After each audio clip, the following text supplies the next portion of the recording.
వైపునకును ఉన్నవి గనుక ప్రభు ముఖము కీడు చేయువానికి విరోధముగా ఉన్నది.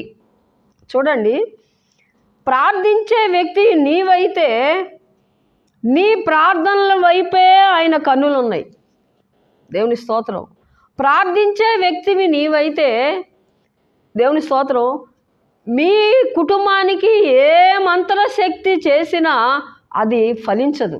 ఎందుకంటే మీ ప్రార్థన ఆయన వైపు ఉన్నది. దేవుని స్తోత్రం.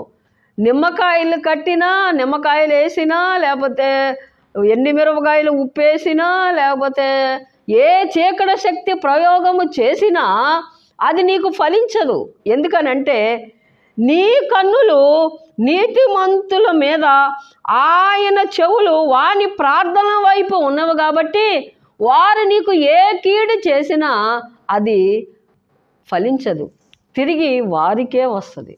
దేవుని స్తోత్రం.